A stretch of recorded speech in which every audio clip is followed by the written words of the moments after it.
আসসালামু আলাইকুম এভরিওয়ান, সবাই কেমন আছেন? আশা করি ভালো আছেন। তোমার মিথ্যা অপবাদ পার্ট 4। তো বেশি কথা না বলে চলুন শুরু করা যাক। সামান্তার কথাটা শুনে মন খারাপ করে ফেলল। তুমি ছুঁয়ে দিলে হাই আমার কি যে হয়ে যায়। আরোহী আদিলকে একটা গোলাপ দিয়ে বাড়ি দিয়েছিল, তখন আদিল গানটা গেয়ে বলল। আরোহী বলল, প্লিজ আদিল, এই গানটা তুমি আমার সামনে গাইবে না? আদিল বলল, গান তো গানই, আচ্ছা একটা কথা বলতো, বুকে শুধু চিনচিন করে কেন? আই মিন আমেরিকা, লন্ডন করে না কেন? আরোহী আদিলের কথা শুনে ফিক করে হেসে দিল।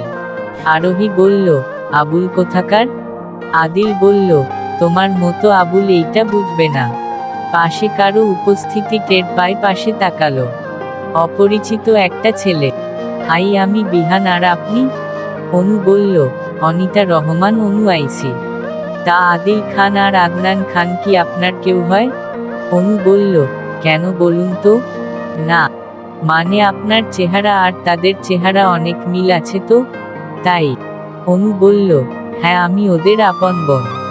আচ্ছা, একটা কথা বুঝতে পারছি না, তারা নিজেদের নামের সাথে খান টাইটেল লাগায়, বাট আপনি যে রহমান লাগান। অনু বলল, রহমান আমার বাবার নাম, আমি আমার বাবার নাম আমার নামের সাথেই লাগাই। খুব ভালো, আপনার আর কোন বোন নেই? অনু বলল, কেন, এমনি। অনু বলে, আছে আমার যমজ বোন। ওয়াও, শুনলাম আদিল আর আদনানও নাকি টুইন, আর আপনারাও টুইন, জাস্ট ইমেজিং। অনু বলল, হুম। আবির অনুকে আরেকটা অপরিচিত ছেলের সাথে কথা বলতে দেখে রেগে গিয়ে পাশে রাখা একটা চেয়ারে একটা কিক দিয়ে সেখান থেকে চলে গেল। অনু ইচ্ছে করে ছেলেটির সাথে কথা বলছিল, আবিরকে রাখতে দেখে সেও বাঁকা হাসল। অনু আরোহর দিকে যাচ্ছিল, হঠাৎ শাড়ির আঁচলে টান অনুভব করে। পিছনে তাকিয়ে দেখল আবির ওর শাড়ি আঁচল ধরে রেখেছে। অনুরাগ এবার সপ্তম আকাশে। রেগে তেড়ে গেল আবিরের দিকে। অনু বলল, এক্সকিউজ মি, যখন আমাকে আজেবাজে কথা শোনান তখন কিছু না, আর এখন যে আমার শাড়ির আঁচল ধরে টেনে ধরেছেন সেই বেলা। আবির ওর হাতের দিকে তাকিয়ে দেখল, ওর হাতের ঘড়ির সাথে অনুর আঁচল আটকে আছে।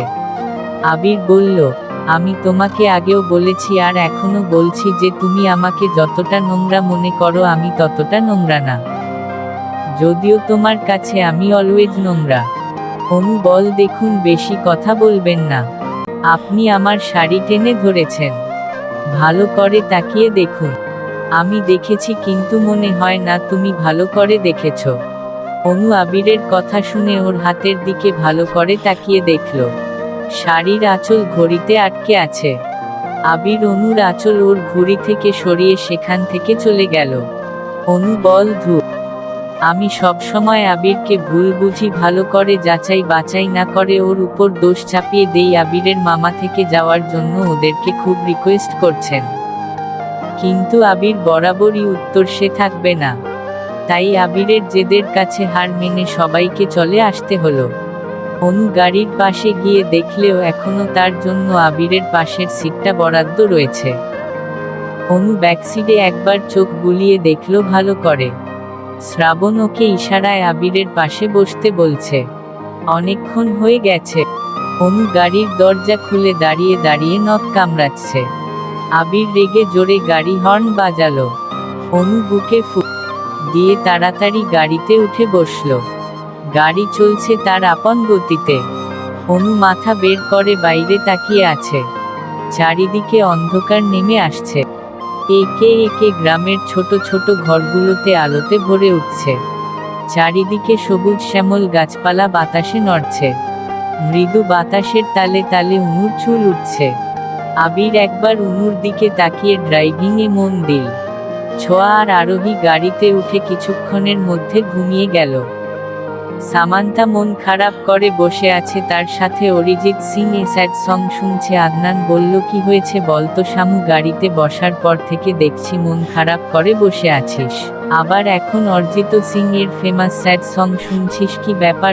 সামান্তা বলল, আমাকে নিয়ে তোমার এত ভাবতে হবে না, আমারটা আমি নিজেই ভেবে নেব। আমার মন চাইছে তাই আমি আজ স্যাড সং শুনছি। তোমার কোন সমস্যা? আদান বলে, না না, আমার কোন সমস্যা নেই, তুই গান শুন। এদের ঝগড়ার মধ্যে হঠাৎ জোরে ব্রেক করে গাড়ি থেমে গেল। সবাই ভেবেছে সামান্তার আদনানের ঝগড়ার কারণে আবির রেগে গাড়ি চালানো বন্ধ করে দিয়েছে। সামান্তা কাঁপা কাঁপা গলায় বলল, সামান্তা বলল, কি হয়েছে ভাই?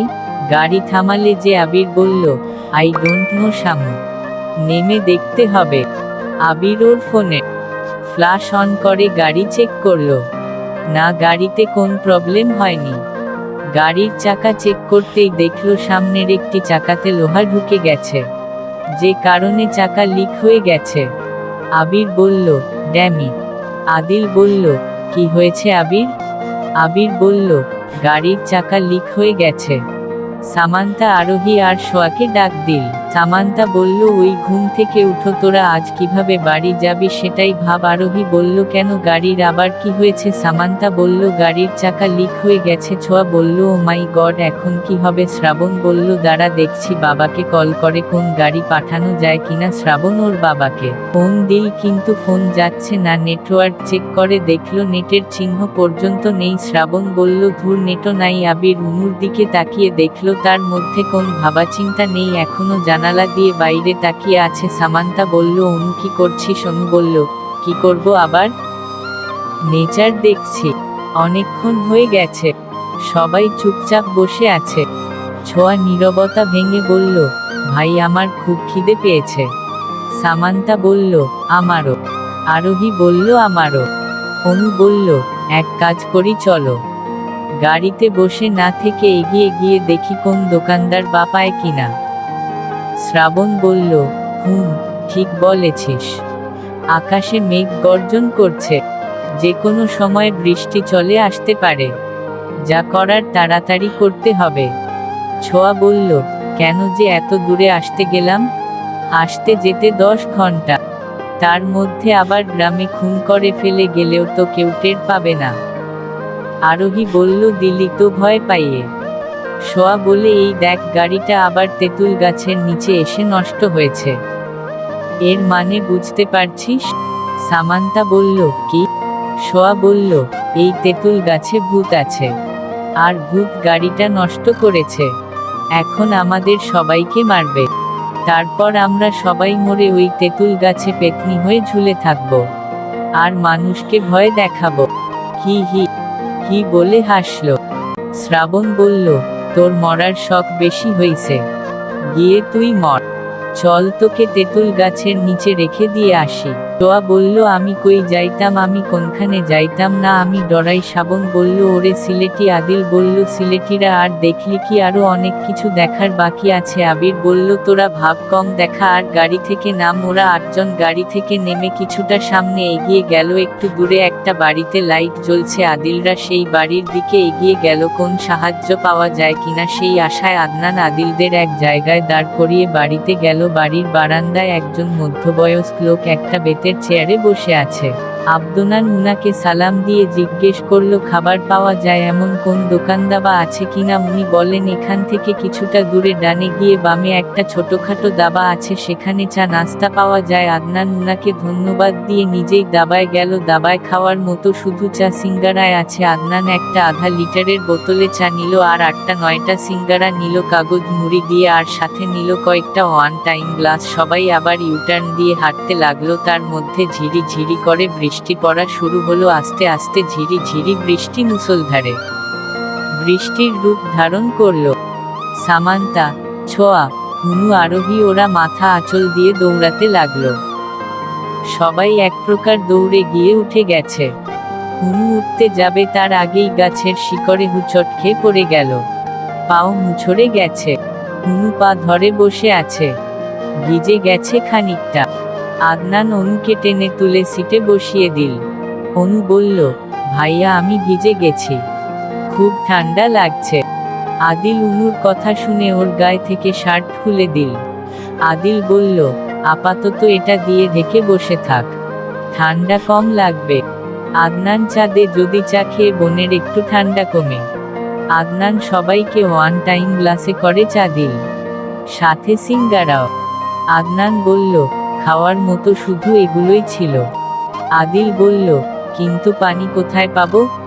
আদিল বলল, গাড়ির পিছনে পানির বোতল রাখা আছে। শ্রাবণ বলল, তাহলে আবার গাড়ির পিছন খুলতে হবে। শ্রাবণ গাড়ি থেকে নেমে পানির বোতল আনতে গিয়ে দেখল একটা চাকাও আছে। শ্রাবণ বলল, আবির ভাইয়া পিছনে তো একটা চাকাও আছে। আবির বলল, তাই?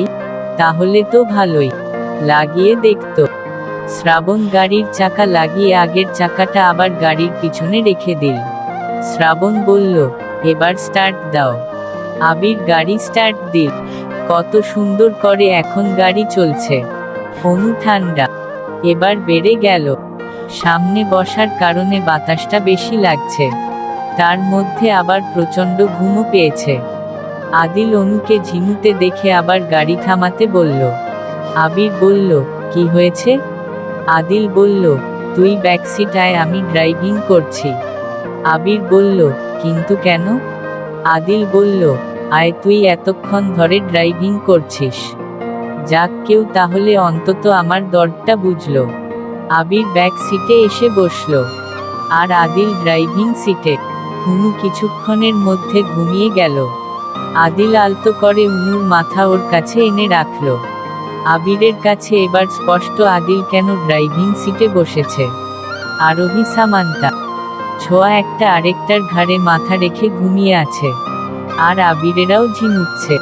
প্রায় 3 ঘন্টা পর ওরা এসে বাসায় পৌঁছল। অনু পায়ে ব্যথার জন্য হাঁটতে পারছে না, তখন পা মুছড়ে গেছিল, তাই আদিল অনুর কাছে এসে ওকে পাজাকুলে তুলে নিল। ছোঁয়া বলল, ভাইয়া তুমি শুধু অনুকে আদর করো, আমাকে কেন করো না? আদনান বলে, ওরে আমার বোনরে। আদনানও ছোঁয়ার কাছে এসে ওকে কুলে তুলে নিল। আদনান বলে, এখন ঠিক আছে? ছোঁয়া হেসে হেসে বলে, একদম। আদনান আর আদিল ওদের 2 বোনকে কুলে করে বাসায় ঢুকল। ড্রয়িং রুমে ওদের মা বাবা সবাই বসে আছেন। হুনু আর ছোঁয়াকে কুলে দেখে ওর বাবা মা খুব ঘাবড়ে গেল। হুনুর মা বলল, কি হয়েছে ওদের? আদিল বলল, মা, তোমার মেয়ে হুনুর পা মুছড়ে গেছে, হাঁটতে পারছিল না, তাই ওকে কুলে নিয়েছিলাম। এখন তোমার ছোট মেয়ের মন্তব্য হলো তাকে নাকি কেউ ভালোবাসে না, তাই আদনান ওকে কুলে নিয়েছে। আবিরের মা বলল, বাহ রোমানা, তোর ছেলেগুলো কিন্তু ওদের বোনকে খুব ভালোবাসে। আদনান বলল, ভালোবাসবো না? আমাদের 2 বোন, আমাদের 2 ভাইয়ের চোখের মণি। সামান্তা বলল, হ্যাঁ দেখো না, আমরা তো গাঙের জলে ভাসে আসছি। 2 ভাই থেকে একটা ভাইয়েরও আমাদের 2 বোনের দিকে নজর পড়ে না। শ্রাবণ বলল, পরে কুলে নিব। এখন না, একেবারে বিয়ের সময় কুলে করে গাড়িতে দিয়ে আসব। আরোহী বলল, লিসেন, বিয়ের সময় কোলে নিতে হবে না, আমরা নিজেরাই হেঁটে যেতে পারবো। অনুর মা বলে, এই তোরা কি করছিস, যা গিয়ে চেঞ্জ করে এসে ডিনার কর। রাত 8:30। অনু একের পর এক হাসি দিয়ে যাচ্ছে। কিছুক্ষণ পর আদনান হাতে করে কয়েকটা মেডিসিন নিয়ে এল। আদনান বলল, বোন, এগুলো খা, দেখিস বেটার ফিল করবি। অনু ছলছল চোখে ওর ভাইয়ের দিকে তাকালো। খুব ভালোবাসে ওর ভাই ওকে। অনু আদনানকে হালকা করে জড়িয়ে ধরল। আদনান অনুর বোনের মাথায় একটা চুমুক দিয়ে চলে গেল। আদনান চলে যাওয়ার পরে আদিল হাতে করে চা নিয়ে এলো। অনু বলল, চা খেন ভাইয়া? আদিল বলল, চুপ, কোন কথা না, আদা দিয়ে কড়া করে চা বানিয়ে এনেছি। তুই না আমার হাতের চা খেতে খুব ভালোবাসিস?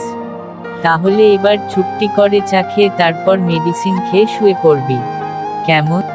ভাইয়া, আসলে তোমরা খুব ভালো, খুব কেয়ারিং। তোমাদের মতো ভাই যাতে সবার হয়। খুব গর্বিত আমি তোমাদের মতো ভাই পেয়ে। আদিল বলল, পাগলি একটা। আদিল অনুর কপালে একটা চুমু দিয়ে চলে গেল। সামান্তা বলল, আমার কিন্তু এবার হিংসা হচ্ছে। অনু বলল, কেন? তোর ভাইয়েরা তোকে কত ভালোবাসে, আর আমার ভাইয়েরা, অনুর ভাইয়েরাও তোদের খুব ভালোবাসে, কিন্তু আমার ভাইয়েদের মতো প্রকাশ করতে পারে না।